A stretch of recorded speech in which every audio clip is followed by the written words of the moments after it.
Hello, today I would like to talk to you about two things. The first one is sunshine and the second one is fear. And they're in no way related to each other. So the first one is sunshine. You know, it's getting colder in some parts of the world where you might be, so you don't have to deny yourself of vitamin D.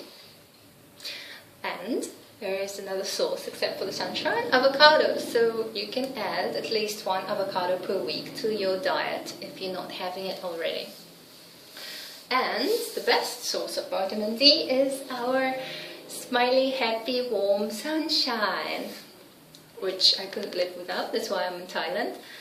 And don't forget that you are a human being and you need to be in the sunlight sometimes. So if it's a nice sunshiny day and you're in the office, just leave the office for, 5-10 minutes and go outside and expose yourself to the light. Don't try to hide from it. You won't get skin cancer in 10 minutes and you will not get sunburned. But you do need sunshine. And if you live in a house, in a private house, not in an apartment or a house with a veranda at least, then you could dry your pillows and blankets in the sunshine. I'm not saying that they're wet, but it would be a good way to disinfect and air out some things that you never put in the washing machine and never really wash, like some carpets and pillows, a toothbrush perhaps, unless you want to replace it. But it's always good to put things in the sunshine. It kills the bacteria and it makes it smell a lot more fresh. Maybe a blanket, or cushions on a chair or something like that. Just put it out in the sun for a few hours. Okay, and now to our second topic, the topic of fear. Yesterday a friend of mine who's now traveling in Nepal emailed me with an interesting idea, his own idea, and he's been observing his behavior. Basically, to cut it short, he's talking about thoughts that are based on fear and how they block our manifestations of life. So, this energy that comes within you, well, it comes from outside into you and it circulates all over. But when it comes from you, from your little love generator or big love generator inside you, this energy of kindness and warmth and desire to help others, compassion, love, this energy, thoughts that are related to fear in any way block this life, block this energy, and do not let it come out. Like, say, if you're intimidated by somebody, this energy does not really flow. Or if you're afraid to get hurt, this blocks, mental blocks, the energy of fear. It's very destructive and we have to be very careful. And I couldn't sleep for 2 hours last night thinking about this, because I think that is simple but very true, and I have not thought about it before. But when I analyze my own behavior in the past years, months and days, it is true that any emotion of fear is counterproductive and it clashes with this energy of love and kindness. Especially a fear of being hurt or fear of being, embarrassed. So think about it. And let's try to understand our own emotions and where they come from. And you see, in most cases, we don't need to be afraid. And now the mistress is coming. And there she is. Hello, my 101 and my 201 students. Today I'm going to talk to you about the basics. Again, back to the basics. And why are we standing on the same spot like a cat ready to jump? Because I read your emails with some of your homework from yesterday. But first, before we get to the content of the lecture, I'd like to address some questions sent in by the readers. An interesting question: does this energy the desire to control, come from an outside source or from inside me? Because apparently it has ruined some lives. Well, I don't see how this energy could ruin any lives. What can ruin your life is not being yourself and trying to suppress this energy. That can really ruin your life, as any other suppression. Things that are inside you that have to come out, they have to manifest in one way or another. I was born this way, and I'm not afraid to be myself, and I hope you are not too. And I think that we belong to the same community, to the same group, and we have to respect each other and treat each other with understanding, because although we are different, we might be the opposite, but basically it is the same. It's the two sides of one stick, so to say, right? It's the yin and yang that blend in together. Do not suppress your desires. Nourish them, cherish them, and be proud of who you are. And listen to yourself, listen to what you really want and what you really need to satisfy these desires. And since we were born this way, it will stay with us for the rest of our life. No need to be embarrassed of it. No need to tell anybody either, but at least we can share it here, right? Okay. And another question about chastity and coming, sent by 171. Am I allowed to come? No, you asked for it. Okay, for the ones who are not trained yet, let's keep it every second day. And for the ones who can control themselves, I would like you to keep it to Sunday only. So if you can do that, that would be very good. I think once a week is more than enough, and you can use the rest of the energy to work on something else, like serving yourself or serving your mistress. And one last question from a non-submissive person who does not understand how the slave's role, and especially humiliation, is combined with this idea of not wanting to own somebody who is pathetic. Well, of course, I wouldn't want to own somebody who is pathetic. Why would you? And that is the obvious point, right? We all want to be and be served by somebody who is smarter, more interesting, more educated, and better looking than ourselves. Well, at least I think that my slave should be the perfect example of what he could be. So he should be in perfect condition according to his physical and mental abilities. So using his potential. We will talk about that later in your lesson today.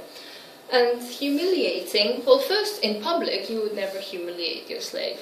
Of course not. In public you want him to look very presentable and be proud of him. You never humiliate your slave in public. And at home, in the privacy of your house, that's the point. You only want to humiliate somebody who is worth humiliation. You don't want to humiliate anybody. You don't want to find some pathetic, well, person who think they are pathetic and tell them, oh, you are so pathetic. That's very low. But when you have an intelligent person and you know that they're a great boss and a leader, an interesting person, an individual, and they know it, you know it, and then you tell them to lick your boots. How cool is that? That's not humiliation in the low representation of it, but it's the humiliation in the high, beautiful representation of it.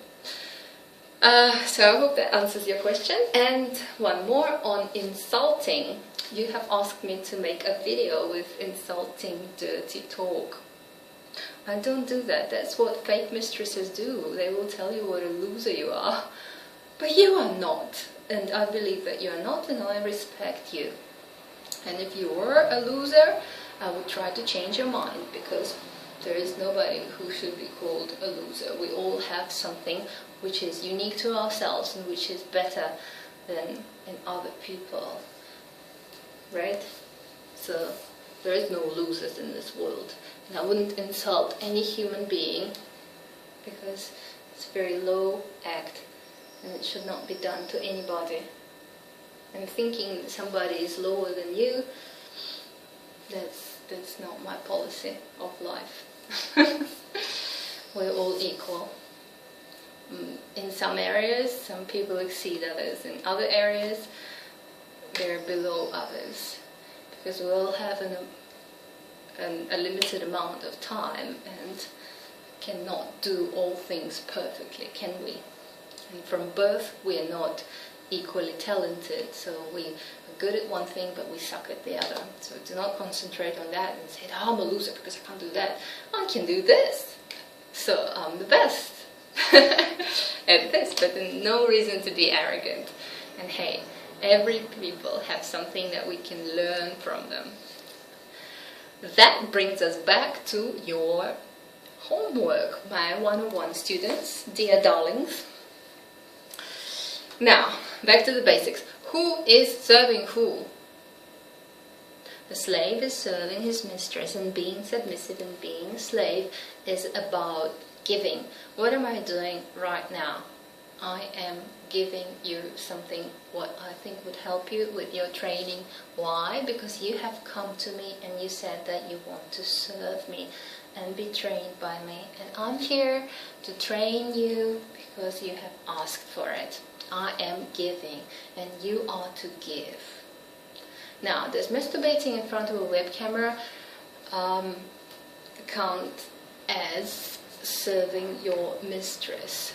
Who is it really serving? If you are addressing your fetishes in the first place, that is serving your dear self, right? Your fetishes, like I said before, are only your buttons, and if I need to push them in order to get what I want, I will push them. Don't you worry about it, and I will ask you what they are. But at the moment, I do not know what I want from you. And your fetishes is not what I want from a slave. See it from a mistress point of view. Rotate, sit at this side of the table and see yourself there on the floor, naked, kneeling, saying, mistress, I'm ready to serve you. Now think of how could you serve me? If you were in the same house, it is easy. There are things that need to be done. If you're online, wherever you are, in another country, you have to be more creative, but it is almost as easy as online. Think about any woman. What do women like? Women like, well, let's go for the cliches, flowers. There you go, that's one idea. Women like attention. Women like, this woman likes when people read to her. So you can read out an article on a subject that interests me, say, I don't know, emotions of fear or something from psychology or health-based, something about how people should not drink milk. Record the article, read it out, record it, send it to me. I will listen to it while doing yoga in the morning and think, wow, this person is really doing something for me, serving me, and it's making me happy. That's just one idea. Another idea is, if you notice that, okay, well, she needs to address her spelling, then you could send me some emails saying, hey, you wrote parasites wrong, or you wrote disease with a mistake, and you did this and this, so correct your spelling. That is also serving another person, because you saved me from embarrassment of misspelling the words, because it's not my strength, and you are to add to your mistress's well-being, so you make her weaknesses stronger by contributing with your strength. And you are good at something. We all are. What are you good at, and how can that be combined with this person to serve her And if you say, but hey, this has nothing to do with BDSM, then you need to watch this all over again, all of the videos, because because it is about giving, receiving, serving, and the exchange it's not about boots and masturbating in front of the webcam. And the only way why some mistresses do it online is to get something out of you, which is in most cases money, and in other cases things that you can send them online, and it is not genuine. There is no love in it, there is no connection between the two people, and they're not dominant. But if that is what pleases some people, you pay her by credit card and you go on Skype for a 30-minute session, she's there dressed in boots saying, "You pathetic doormat, get on the floor now take off your clothes and put," I don't know. You want me to go on, don't you? You would prefer that, but that's not about it. And I'm here to train you. I'm your mistress lecturer, because I want to address the problem in the long run. And I want you to be a good slave, not on the surface, not all about the boots, not all about this whole fetish only, but you have to dig into the core and understand that it's all about giving and loving and sharing.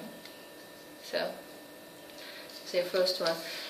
And second point for today will be, it's getting long, will be your physical condition, your body.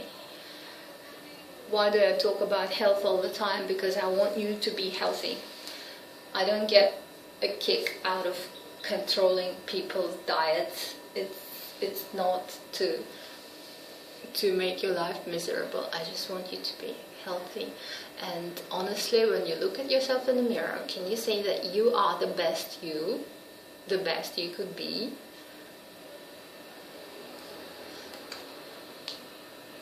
And you know the answer to that question. Well, you're not going to change overnight, and I'm not going to change overnight. But you have to be critical, and you have to work towards perfection, your own standard of perfection.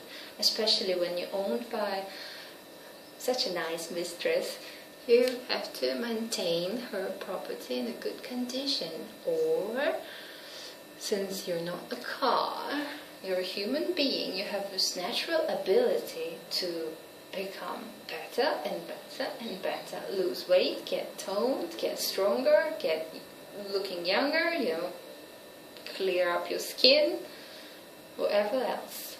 Wash your hair more often, get rid of the dandruff, or whatever happens. Just look after my property well, okay? Will you? This is all for today, and I hope that you will rethink your homework you got until Friday. And I expect from you, again, what are we supposed to write about? Your unique role as my slave. What are you doing to serve this mistress? Not to serve yourself in front of the mistress, take her time and masturbate on a webcam. No, that's not it. What are you doing to serve another person? If you don't want to serve another person, then reconsider being a slave, which is also fine. I'm only doing this for you. So, have a good day, and I will see you tomorrow.